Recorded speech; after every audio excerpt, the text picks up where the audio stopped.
Hi friends, welcome back to my channel. ಇವತ್ತಿನ ವಿಡಿಯೋದಲ್ಲಿ ನಾನು ಯಾವ ರೀತಿ ವರಮಹಾಲಕ್ಷ್ಮಿ ಹಬ್ಬಕ್ಕೆ ಬ್ಯಾಕ್ ಡ್ರಾಪ್ ಡೆಕೋರೇಷನ್ನ ಮಾಡ್ಕೊಂಡಿದ್ದೀನಿ ಅಂಥೇಳಿ ವಿಡಿಯೋದಲ್ಲಿ ಶೇರ್ ಮಾಡ್ತಾಯಿದ್ದೀನಿ. ಈ ಒಂದು ವಿಡಿಯೋ ನಿಮಗೂ ಕೂಡ ಏನಾದರೂ ಹೆಲ್ಪ್ ಆಗ್ಬೋದು ಅಥವಾ ಯೂಸ್ಫುಲ್ ಆಗ್ಬೋದು ಅಂಥೇಳಿ ತಿಳ್ಕೊಂಡು ವಿಡಿಯೋನ ಶೇರ್ ಮಾಡ್ತಾಯಿದ್ದೀನಿ. ಇಷ್ಟ ಆದರೆ ಪ್ಲೀಸ್ ಲೈಕ್ ಕಮೆಂಟ್ ಮಾಡೋದನ್ನು ಮರಿಬೇಡಿ. ಚಾನಲ್ಗೆ ಹೊಸಬರಾದರೆ ಇನ್ನೂ ಕೂಡ ನನ್ನ ಚಾನಲ್ನ ಸಬ್ಸ್ಕ್ರೈಬ್ ಮಾಡ್ಕೊಳ್ದೆ ನೋಡ್ತಾ ಇದ್ದರೆ ಪ್ಲೀಸ್ ನನ್ನ ಚಾನಲ್ನ ಸಬ್ಸ್ಕ್ರೈಬ್ ಮಾಡ್ಕೊಂಡು ನನಗೆ ಸಪೋರ್ಟ್ ಮಾಡಿ. ಈ ಒಂದು ಬ್ಯಾಕ್ ಡ್ರಾಪ್ ಡೆಕೋರೇಷನ್ ಮಾಡೋದಕ್ಕೆ ನಾನು ತಿನ್ನಾಗಿರೋವಂಥ ಒಂದು ವುಡನ್ ಶೀಟನ್ನು ತೊಗೊಂಡಿದ್ದೀನಿ. ಉದ್ದ ಬಂದುಬಿಟ್ಟು 37 ಇಂಚ್ ಇದೆ, ಅಗಲ ಬಂದು 35 ಇಂಚ್ ಇರೋವಂಥದ್ದು.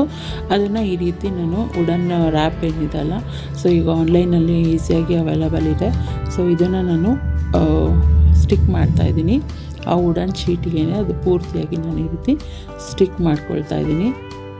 ವುಡನ್ ಶೀಟನ್ನು ಪೂರ್ತಿಯಾಗಿ ಕವರ್ ಮಾಡ್ಕೊಳ್ಬೇಕಾಗುತ್ತೆ. ಸೊ ಮೆಜರ್ಮೆಂಟ್ ನೋಡಿಕೊಂಡು ಕಟ್ ಮಾಡ್ಕೊಳ್ಳಿ.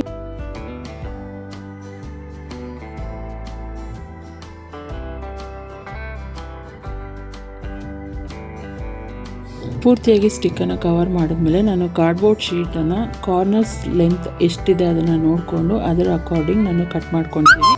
ಕಟ್ ಮಾಡ್ಕೊಂಡಿರುವಂಥ ಕಾರ್ಡ್ಬೋರ್ಡ್ ಶೀಟ್ನ ಅಗಲ ಬಂದುಬಿಟ್ಟು ನಾನು 3 ಸೆಂಟಿಮೀಟರ್ ಇಟ್ಕೊಂಡಿದ್ದೀನಿ. ಇದನ್ನು ಕೂಡ ಬ್ರೌನ್ ಕಲರ್ ರ್ಯಾಪರಿಂದ ಫುಲ್ಲು ಕವರ್ ಮಾಡ್ತೀನಿ. ಸೊ ಕವರ್ ಮಾಡಿದ್ಮೇಲೆ ಸುತ್ತ ಈ ರೀತಿಯಾಗಿ ಪೇಸ್ಟ್ ಮಾಡ್ಕೊಳ್ಬೇಕು. ಅಪ್ಪರ್ ಪಾರ್ಟ್ ಏನಿದೆ ಅದನ್ನು ಸ್ವಲ್ಪ ಥಿಕ್ನೆಸ್ ಜಾಸ್ತಿ ಇಟ್ಕೊಂಡ್ರೆ ಬೆಸ್ಟು. ಅದನ್ನು ಒಂದು 3 to 4 ಕಾರ್ಡ್ಬೋರ್ಡ್ ಶೀಟ್ನ ಅಂಟಿಸ್ಕೊಂಡು ಅದನ್ನು ಕವರ್ ಮಾಡಿಕೊಂಡ್ರೆ ಚೆನ್ನಾಗಿರುತ್ತೆ. ಸೊ ಸುತ್ತ ನಾವು ಪೇಸ್ಟ್ ಮಾಡಿದ್ಮೇಲೆ ಮಧ್ಯದಲ್ಲೂ ಕೂಡ ಒಂದು ಹಾರಿಜಾಂಟಲ್ ವರ್ಟಿಕಲ್ ಲೈನನ್ನು ಕೂಡ ನಾನು ರೀತಿ ರೆಡಿ ಮಾಡ್ಕೊಂಡಿದ್ದೀನಿ. ಅದಾದಮೇಲೆ ಮಧ್ಯ ಪಾರ್ಟಿಷನ್ ಮಾಡ್ಕೊಳ್ಳೋದಕ್ಕೆ ನನಗೆ 1 ಇಂಚ್ ಅಗಲ ಇರೋವಂಥ ಕಾರ್ಡ್ಬೋರ್ಡ್ ಶೀಟನ್ನು ಕಟ್ ಮಾಡಿ ಅದನ್ನು ಕೂಡ ನಾನು ಬ್ರೌನ್ ಕಲರ್ ರ್ಯಾಪರಿಂದ ನಾನು ಕವರ್ ಮಾಡಿದ್ದೀನಿ. ಅದಾದಮೇಲೆ ಈ ರೀತಿ ಈಕ್ವಲ್ ಆಗಿ ನಾನು ಅದನ್ನು ಪೇಸ್ಟ್ ಮಾಡ್ಕೊಂಡಿದ್ದೀನಿ. ಸೊ 3 ವರ್ಟಿಕಲ್ ಆಗಿ 2 ಹಾರಿಜಾಂಟಲ್ ಆಗಿ ನಾನು ಮಾಡ್ಕೊಂಡಿರೋವಂಥದ್ದು. ಸೇಮ್ ಅದೇ ರೀತಿ 4 ಪಾರ್ಟಿಷನ್ಗೂ ಕಂಪ್ಲೀಟಾಗಿ ಮಾಡ್ಕೊಂಡಿರುವಂಥದ್ದು. ಸ್ಟಾರ್ಟಿಂಗ್ ನಾನು ಕಾರ್ನರ್ಸ್ ಏನಿದೆ ಅದನ್ನು ಕವರ್ ಮಾಡಿಕೊಂಡೆ. ಅದಕ್ಕೆ ನಾನು 3 ಸೆಂಟಿಮೀಟರ್ ಕಾರ್ಡ್ಬೋರ್ಡ್ ಶೀಟ್ನ ಯೂಸ್ ಮಾಡಿರುವಂಥದ್ದು. ಮಿಡಲಲ್ಲಿ ಏನು ವರ್ಟಿಕಲ್ ಹಾರಿಜಾಂಟಲ್ ಹಾಕಿದ್ದೀನಿ ಅದನ್ನು ಕೂಡ ಅಷ್ಟೇ 3 ಸೆಂಟಿಮೀಟರೇ ಮಾಡ್ಕೊಂಡಿರುವಂಥ. ಅದಾದಮೇಲೆ ಮಧ್ಯದಲ್ಲಿ ಏನು ಪಾರ್ಟಿಷನ್ ಮಾಡ್ಕೊಂಡಿದ್ದೀನಿ ಅದಕ್ಕೆ 1 ಇಂಚ್ ಕಾರ್ಡ್ಬೋರ್ಡ್ ಶೀಟ್ನ ಕಟ್ ಮಾಡಿ ಕವರ್ ಮಾಡಿ ಪೇಸ್ಟ್ ಮಾಡ್ಕೊಂಡಿದ್ದೀನಿ. ಸೊ ಈ ರೀತಿ ಮಾಡುವಾಗ ಕರೆಕ್ಟ್ ಮೆಜರ್ಮೆಂಟ್ ತೊಗೊಂಡು ಮಾಡ್ಕೊಳ್ಬೇಕಾಗುತ್ತೆ.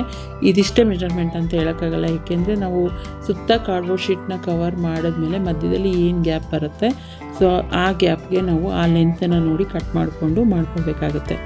ಇದಿಷ್ಟು ಆದಮೇಲೆ ನಾನು 3 ಸೆಂಟಿಮೀಟರ್ ಇರುವಂಥ ಒಂದು ಸ್ಕ್ವೇರ್ ಕಾರ್ಡ್ಬೋರ್ಡ್ ಶೀಟನ್ನು ಕಟ್ ಮಾಡ್ಕೊಂಡಿದ್ದೀನಿ.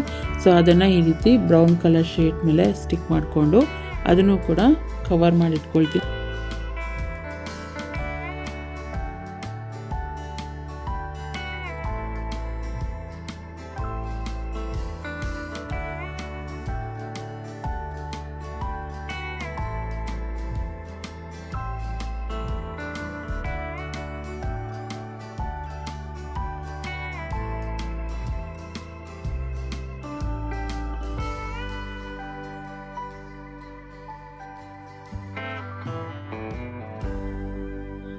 ಅಪ್ಪರ್ ಪಾರ್ಟಿಗೆ ಇಲ್ಲಿ ರೀತಿ ನಾನು ಬಾಕ್ಸ್ ಟೈಪ್ ಇರುವಂಥ ಕಾರ್ಡ್ಬೋರ್ಡನ್ನು ತೊಗೊಂಡಿರೋವಂಥದ್ದು. ಅದರ ಲೆಂತ್ ಅಕಾರ್ಡಿಂಗ್ ನಾನು ತೊಗೊಂಡಿದ್ದೀನಿ. ಅದಕ್ಕೂ ಕೂಡ ಈ ಬ್ರೌನ್ ಕಲರ್ ಟೇಪಿಂದ ಪೂರ್ತಿಯಾಗಿ ಕವರ್ ಮಾಡ್ಕೊಳ್ತಾ ಇದ್ದೀನಿ.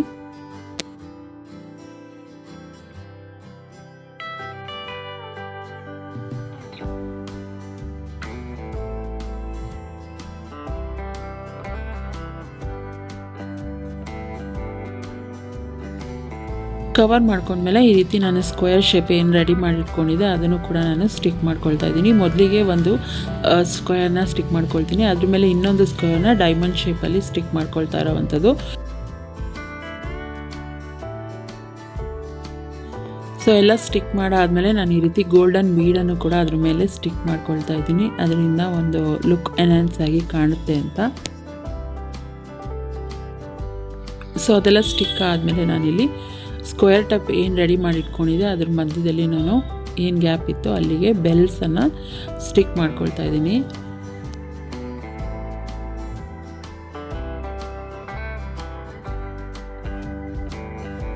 ಅದೆಷ್ಟು ರೆಡಿ ಆದಮೇಲೆ ನಾನು ಗೋಪುರಕ್ಕೆ ನನಗೆ ಸ್ವಲ್ಪ ಲೆಂತ್ ಬೇಕಾಗಿತ್ತು. ಹಾಗಾಗಿ ನಾನು ಇಲ್ಲಿ 3 ಇಂಚ್ ಕಾರ್ಡ್ಬೋರ್ಡ್ ಶೀಟ್ನ 6 ಪೀಸ್ ಕಟ್ ಮಾಡ್ಕೊಂಡಿದ್ದೀನಿ. ಕಟ್ ಮಾಡಿಕೊಂಡು ಅದನ್ನು ಒಂದಾದಮೇಲೆ ಒಂದು ಈ ರೀತಿ ಸ್ಟಿಕ್ ಮಾಡ್ಕೊಳ್ತಾ ಇದ್ದೀನಿ. ಸೊ ದಟ್ ನನಗೆ ಗೋಪುರದ್ದೇನಿದೆ ಅದು ಸ್ವಲ್ಪ ಲೆಂತಿಯಾಗಿ ಸಿಗಲಿ ಅಂತ. ಅಥವಾ ಯಾವ್ದಾದ್ರು ಸ್ಕ್ವೇರ್ ಬಾಕ್ಸ್ ಇರೋದೇ ಸಿಕ್ಕಿದರೆ ಅದು ಕೂಡ ಸ್ಟಿಕ್ ಮಾಡ್ಕೊಳ್ಬೋದು. ಬಟ್ ಇಲ್ಲಿ ನನಗೆ ಸ್ಕ್ವೇರ್ ಬಾಕ್ಸ್ ಇನ್ನೊಂದು ಸಿಕ್ಕಲಿಲ್ಲ. ಸೊ ಹಾಗಾಗಿ ಈ ರೀತಿ ಕಾರ್ಡ್ಬೋರ್ಡ್ ಶೀಟನ್ನು ಕಟ್ ಮಾಡಿಕೊಂಡು ನಾನೇ ಲೆಂತ್ ಮಾಡ್ಕೊಳ್ತಾ ಇದ್ದೀನಿ. ಇದನ್ನು ನಾನು ಏನು ಮೊದಲಿಗೆ ಸ್ಕ್ವೇರ್ ಬಾಕ್ಸ್ನ ರೆಡಿ ಮಾಡ್ಕೊಂಡಿದ್ದೆ ಅಲ್ವಾ, ಅದ್ರ ಮೇಲೆ ನಾನು ಸ್ಟಿಕ್ ಮಾಡ್ಕೊಳ್ತಾ ಇದ್ದೀನಿ. ಬಟ್ ಅದ್ರ ಲೆಂತ್ ಅದಕ್ಕಿಂತ ಸ್ವಲ್ಪ ಕಮ್ಮಿ ಲೆಂತನ್ನು ಇಟ್ಟಿದ್ದೀನಿ. ಸೊ ಅದರಿಂದ ನನಗೆ ಗೋಪುರದ ರೀತಿ ಬರುತ್ತೆ ಅಂತ ಹೇಳ್ಬಿಟ್ಟು ಈ ರೀತಿಯಾದ ಪ್ಯಾಕೇಜಿಂಗ್ ಕಾರ್ಡ್ಬೋರ್ಡ್ ಶೀಟ್ ಸಿಗುತ್ತೆ. ಸೊ ಅದನ್ನು ರೋಲ್ ಮಾಡಿಬಿಟ್ಟು ಅದಕ್ಕೆ ಗೋಲ್ಡನ್ ಸ್ಪ್ರೇ ಮಾಡ್ಕೊಂಡಿದ್ದೀನಿ. ಮತ್ತು ಇದಕ್ಕೆ ಡೆಕೋರೇಟ್ ಮಾಡೋದಕ್ಕೆ ಅಂಥೇಳಿ ಈ ರೀತಿ ಕಾರ್ಡ್ಬೋರ್ಡ್ ಶೀಟಲ್ಲಿ ನಾನು ಕಟಿಂಗ್ ಮಾಡಿಕೊಂಡು ಅದಕ್ಕೂ ಕೂಡ ಗೋಲ್ಡ್ ಸ್ಪ್ರೇನ ಮಾಡ್ಕೊಂಡಿದ್ದೀನಿ. ಇದನ್ನು 3 ಮಾಡ್ಕೊಂಡಿರೋವಂಥದ್ದು. ಅದಕ್ಕೂ ಕೂಡ ನಾನು ಗೋಲ್ಡ್ ಸ್ಪ್ರೇನ ಮಾಡ್ಕೊಳ್ತಾ ಇದ್ದೀನಿ. ಸೊ ಇದಿಷ್ಟು ಆದಮೇಲೆ ಪೂರ್ತಿಯಾಗಿ ನಾನು ಆ ರೋಲನ್ನು ಸ್ಟಿಕ್ ಮಾಡಿ ಅದರ 2 ಎಡ್ಜಸ್ಗೆ ಮತ್ತು ಸೆಂಟರ್ಗೆ ನಾನೇನು ಕಟ್ಟಿಂಗ್ ಮಾಡಿ ಗೋಲ್ಡ್ ಸ್ಪ್ರೇ ಮಾಡ್ಕೊಂಡಿದ್ದೆ ಅದನ್ನು ಕೂಡ ಸ್ಟಿಕ್ ಮಾಡಿದ್ದೀನಿ. ನಂತರ ಕಾರ್ಡ್ಬೋರ್ಡನ್ನು 3 ಮೆಷರ್ಮೆಂಟಲ್ಲಿ ನಾನು ಸರ್ಕಲ್ ಆಗಿ ಕಟ್ ಮಾಡಿ ಇಟ್ಕೊಂಡಿದ್ದೀನಿ. ಅದನ್ನು 3 ಆಗಿ ನಾನು ಸ್ಟಿಕ್ ಮಾಡ್ಕೊಳ್ತೀನಿ. ಅದು ಮಾಡಿಕೊಂಡು ಅದಕ್ಕೂ ಕೂಡ ಗೋಲ್ಡ್ ಸ್ಪ್ರೇ ಮಾಡಿಕೊಂಡು ಅದೇ ಇದನ್ನು ಒಂದು ಟೂತ್ ಪೀಕಲ್ಲಿ ಈ ರೀತಿಯಾಗಿ ಸ್ಟಿಕ್ ಮಾಡ್ಕೊಳ್ಬೇಕು. ಸೊ ಮೇಲ್ಗಡೆ ಕೆಳಗಡೆಗೆ ಒಂದೊಂದು ಸರ್ಕಲ್ನ ಹಾಕ್ಕೊಂಡಿದ್ದೀನಿ. ಮಧ್ಯದಲ್ಲಿ 6 ಸರ್ಕಲ್ನ ಹಾಕ್ಕೊಂಡಿರೋವಂಥದ್ದು. ಮೇಲೆ ಗೋಪುರಕ್ಕೆ ನಾನಿಲ್ಲಿ ಆ ಬ್ರೌನ್ ಶೀಟ್ ಏನಿದೆ ಅದನ್ನೇ ನಾನು ಗೋಪುರದ ರೀತಿ ಸ್ಟಿಕ್ ಮಾಡ್ಕೊಂಡಿದ್ದೀನಿ. ಇದಿಷ್ಟು ರೆಡಿ ಆದಮೇಲೆ ಮೊದಲಿಗೆ ನಾನೇನು ವುಡನ್ ಶೀಟ್ನ ರೆಡಿ ಮಾಡ್ಕೊಂಡಿದ್ದೀನಿ ಅದಕ್ಕೆ ಅಪ್ಪರ್ ಪಾರ್ಟಿಗೆ ಇದನ್ನು ಸ್ಟಿಕ್ ಮಾಡ್ಕೊಂಡಿರೋವಂಥದ್ದು. ಪೂರ್ತಿಯಾಗಿ ಸ್ಟಿಕ್ ಮಾಡಿದ್ಮೇಲೆ ಈ ರೀತಿಯಾಗಿ ಕಾಣಿಸ್ತಾ ಇದೆ. ಫೈನಲ್ ಔಟ್ಲುಕ್ ಈ ರೀತಿಯಾಗಿ ಬಂದಿದೆ. ಯಾವ ರೀತಿ ಬಂದಿದೆ ಅಂತ ಕಮೆಂಟ್ ಮಾಡಿ. ವಿಡಿಯೋ ಇಷ್ಟ ಆಗಿದರೆ ಸ್ವಲ್ಪ ಆದರೂ ಹೆಲ್ಪ್ಫುಲ್ ಅನಿಸಿದ್ರೆ ಲೈಕ್, ಕಮೆಂಟ್, ಶೇರ್ ಮಾಡೋದನ್ನು ಮರಿಬೇಡಿ. ಚಾನಲ್ಗೆ ಹೊಸಬರಾಗಿದ್ದರೆ ಇನ್ನೂ ಕೂಡ ನನ್ನ ಚಾನಲ್ನ ಸಬ್ಸ್ಕ್ರೈಬ್ ಮಾಡ್ಕೊಳ್ಳದೆ ನೋಡ್ತಾ ಇದ್ದರೆ ಪ್ಲೀಸ್ ನನ್ನ ಚಾನಲ್ನ ಸಬ್ಸ್ಕ್ರೈಬ್ ಮಾಡ್ಕೊಂಡು ನನಗೆ ಸಪೋರ್ಟ್ ಮಾಡಿ. Thanks for watching.